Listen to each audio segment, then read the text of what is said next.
جس کا قبضہ ہو گیا اس نے اپنی ہی چیز سمجھ لی. اب اس کا جو فائدہ تھا وہ عام مسلمانوں کو نہیں پہنچ پا رہا ہے. اور حکومت کے اندر بھی یہی ہے کہ عام طور پہ جو لوگوں کی رائے ہے وہ یہ ہے کہ حکومت کی نیت اس میں ٹھیک نہیں ہے، کیونکہ لوگوں نے جو کیا ہے اب حکومت بھی وہی کرے گی.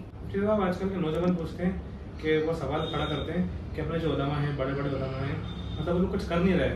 جو حکومت نے ایکشن لیا ہے اس کے خلاف مطلب اپنے جو علماء ہیں کچھ بیان بھی نہیں دے رہے اور کچھ محنت بھی نہیں کر رہے.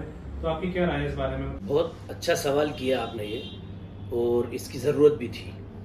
تو جیسا کہ آپ نے پوچھا کہ آج کے نوجوان یہ کہتے ہیں، اعتراض کرتے ہیں کہ ہمارے علماء اور ہمارے بڑے کیا کر رہے ہیں، تو میں یہ بتاتا چلوں کہ ہمارے جو بڑے ہیں ان میں ہماری جو آرگنائزیشنز ہیں بڑی بڑی، اس میں سے ایک جو تنظیم ہے وہ ہے جمعیت علماء ہند، اور دوسرے جو ہے مسلم پرسنل لا بورڈ.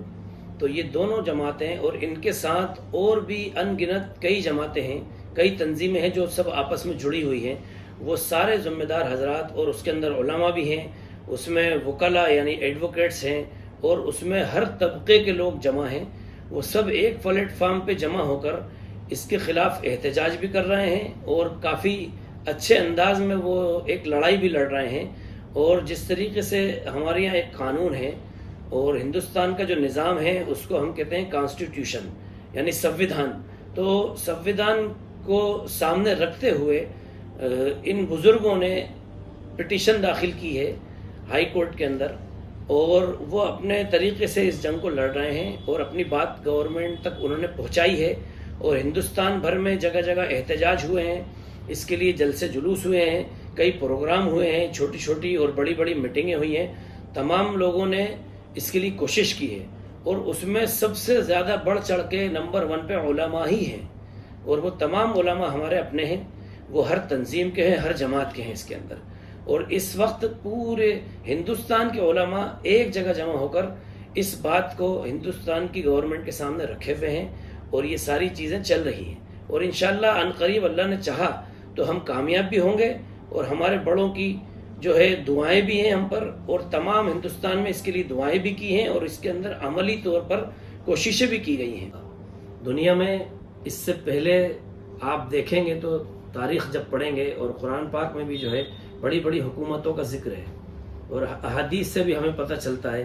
تو پرانے زمانے میں فرعون آیا، فرعون کا سب سے زیادہ ذکر ہے موسیٰ علیہ السلام کا اور فرعون کا. وہ حکومتیں آپ نے دیکھا کہ ختم ہو گئیں، انہوں نے اسلام کو ختم کرنا چاہا. اس کے بعد جو ہے دنیا میں ایک بہت بڑی حکومت تھی قیصر اور کسریٰ. قیصر جو ہے وہ آپ نے سنا ہوگا، اور کسریٰ یعنی روم اور ایران، یہ 2 بڑی حکومتیں تھیں.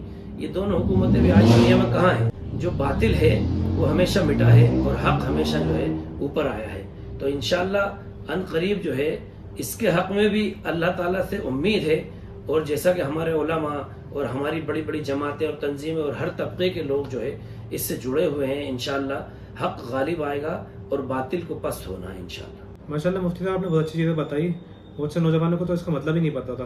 اب وہ آپ کی ویڈیو دیکھیں گے، یہ پورا پوڈ کاسٹ دیکھیں گے تو ان کو سمجھ میں آئے گا کہ وقف کا مطلب کیا ہوتا ہے، اور اس سے انشاءاللہ بہت فائدہ ہوگا. اب میں آپ سے پوچھنا چاہتا ہوں کہ جو آج کل کے نوجوان ہیں ان کو کیا کرنا چاہیے وقف کے سلسلے میں؟ ہمارے نوجوانوں کو میں یہ پیغام دینا چاہتا ہوں کہ وہ اس کے اندر صبر کریں، کیونکہ ہمارے جو بڑے ہیں اور بزرگ ہیں وہ اس کے لیے بڑی جدوجہد کر رہے ہیں، محنتیں کر رہے ہیں، کوششیں کر رہے ہیں، اور وہ لوگ سویدھان اور کانسٹیٹیوشن کو سامنے رکھتے ہوئے اس لڑائی کو لڑ رہے ہیں. اس لیے ہمیں ان کی اقتداء اور ان کی پیروی کرنی چاہیے، اور جیسی گائیڈ لائنز اور جیسا انہوں نے ہمیں راستہ دکھایا اس راستے پر ہمیں چلنا چاہیے.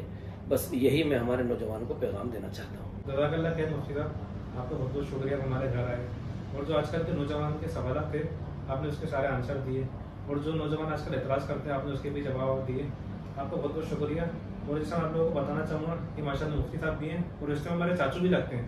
ابھی انشاءاللہ ایسے اور بھی کچھ سوالات ہوں گے تو ہم لوگ آپس میں بیٹھ کے بات چیت کریں گے اور سوالات کریں گے. ضرور انشاءاللہ، کوئی مسئلہ نہیں ہے. جب بھی آپ لوگ کوئی پروگرام بنائیں، کوئی بھی مسئلہ کھڑا ہو، کوئی دینی بات کرنی ہو، کسی مسئلے پر بات کرنی ہو، تو انشاءاللہ ضرور میں جو ہے آپ کی خدمت میں پھر حاضر ہوں. انشاءاللہ آپ ضرور بے جھجک مجھے یاد کریں. انشاءاللہ.